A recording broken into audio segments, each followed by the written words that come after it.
You feel it most on a Sunday afternoon when there's nothing urgent happening, a strange, low-level restlessness, like your body is waiting for something that never arrives, like you're supposed to be somewhere else, doing something else, but you cannot name what it is. That feeling is not a flaw. It is not anxiety. It is not boredom in the modern sense of the word. It is a signal from a body that was built for a world that no longer exists. Here's the question nobody asks. What if you were born 10,000 years too late? Not as a metaphor, as a biological fact. Your skeleton, your nervous system, your hunger, your sleep patterns, your social instincts, your fear responses. They were all optimized, refined, and locked in place during the Pleistocene epoch.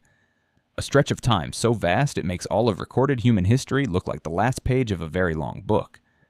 Anthropologist and evolutionary biologist Daniel Lieberman at Harvard has spent decades studying this gap between the body you inherited and the world you live in. He calls it a mismatch, and according to his research, almost every chronic condition plaguing modern humans, from back pain to depression to obesity to anxiety, traces directly back to it. Your body is not malfunctioning. It is running exactly the software it was designed to run. The software is just from a different era. Let that land for a second. Think about the last time you felt genuinely, completely satisfied after a meal. Not just full, satisfied in a way that felt almost peaceful. Chances are it happened when you were hungrier than usual going in, and the food was rich and dense. Fat, protein, or something that cost some effort to get. That feeling is ancient. That's a reward system firing exactly the way it was calibrated to fire roughly 70,000 years ago. Psychologist John Tooby and anthropologist Leda Cosmides pioneered what they called evolutionary psychology in the early 1990s, and their core insight was simple and devastating. Your mind has programs that were written to solve problems that no longer exist. Your sweet tooth was not designed for a supermarket. It was designed to make you sprint towards ripe fruit in a landscape where sugar was rare and temporary and critically important. Your craving for fat was not designed for a drive-thru. It was designed to make you eat as much rendered animal fat as possible during the rare moments when a large kill happened because no one knew when the next one was coming. Your body is not weak. It is responding rationally to signals that made perfect sense in a different context. Now consider sleep.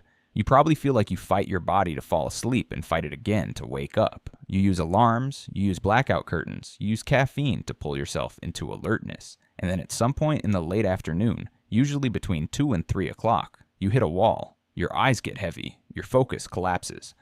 Most people assume something is wrong with them. Nothing is wrong with you.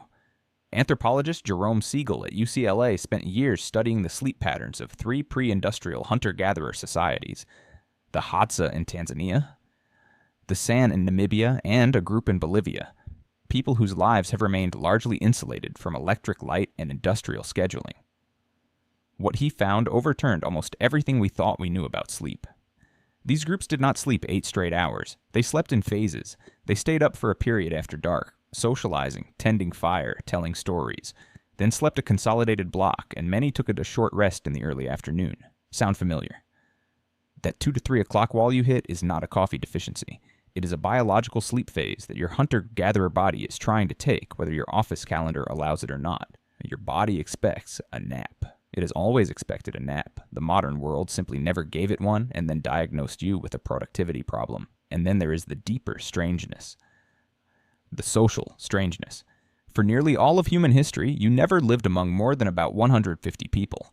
Robin Dunbar, a British anthropologist and evolutionary psychologist at Oxford, studied the neocortex size across primate species and correlated it with average social group size. His conclusion became known as Dunbar's number. The human brain, he found, is cognitively optimized to maintain stable relationships with roughly 150 individuals at maximum. Beyond that, the social processing load exceeds what the brain can reliably sustain. Now consider the world you actually live in. You have hundreds of digital contacts, thousands of followers, millions of strangers whose opinions about you can reach you in real time at any hour of the day. Your brain is being asked to process a social landscape that is 10,000 times larger than the one it evolved to handle, and it is trying. It is genuinely trying. But it was never built for this scale. The anxiety that comes when someone you have never met posts something cruel about you is real. The brain threat detection system cannot distinguish between a stranger on the internet and a member of your 150-person tribe who has just publicly humiliated you. In your ancestral environment, that kind of public social rejection was life-threatening. It could mean expulsion. Expulsion meant death. So your nervous system responds to a notification with the same low-grade alarm it would have used to warn you that your tribe was turning against you. It is not irrational. It is calibrated to a world where that exact scenario had lethal consequences. Move further back, and it gets stranger still. Before agriculture, before any of this, your ancestors did not work in the modern sense of the word. Anthropologist Marshall Salins made a case in his landmark 1972 work that hunter-gatherer societies were, by many measures, the original affluent societies, not because they had abundance in the material sense, but because their needs and their means were perfectly matched. Studies of groups like the Kongsan of the Kalahari suggested they spent somewhere between 3 and 5 hours per day on subsistence activities, hunting, gathering, processing food. The rest of the time was social. It was rest. It was play. It was ritual. You were not built for a 40-hour work week.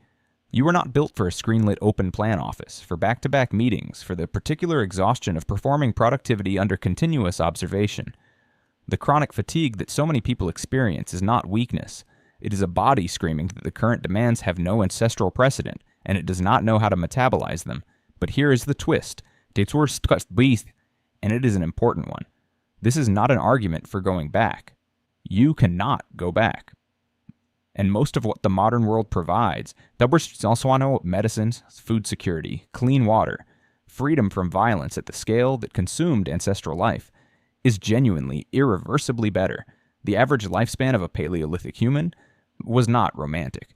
It was brutal and short and full of losses that modern people rarely face. The insight is not that the past was better. The insight is that you are a Pleistocene mind navigating a world it was never briefed on. And that gap, that exact gap, explains almost everything about why you feel the way you feel. Your restlessness is your body asking to move across terrain it was built to cross. Your sweet cravings are your foraging instincts misfiring inside a supermarket. Your social anxiety is a tribal threat detector pointed at a digital crowd. Your afternoon heaviness is a sleep system waiting for a rest that will never be officially sanctioned. Your craving for meaning is a mind that evolved inside story and ritual and purpose, dropped into a world of abstraction and metrics. Researcher Mark Schaller at the University of British Columbia has studied what he calls the behavioral immune system, the cluster of emotional responses like disgust, caution around strangers, and heightened alertness, and found that these responses were calibrated for an environment where pathogens, predators, and unfamiliar groups were constant lethal risks. Many of the things that feel like personality quirks or irrational fears are actually ancient survival software, running on hardware that has not received an update in approximately 300,000 years. You are not broken. You are ancient, and the things that help most, the things that move the needle on depression, on anxiety, on the low buzzing dissatisfaction that so many people carry, are almost universally the things that reach back across that gap and touch something real. Movement that mimics travel. Food that resembles what came from the ground or ran across it. Sleep that follows darkness. Conversation that is face-to-face and unhurried. A fire or something that functions like one. A small group of people who actually know your name. None of that is soft or nostalgic. It is biology. So tonight, when you feel that vague restlessness, it's based on that low hum of something missing that no notification, no scroll, no purchase seems to fix, you will know what it actually is. It is not boredom. It is not ingratitude. It is not a character flaw. It is a very old body in a very new world, still waiting for a life that used to make perfect sense.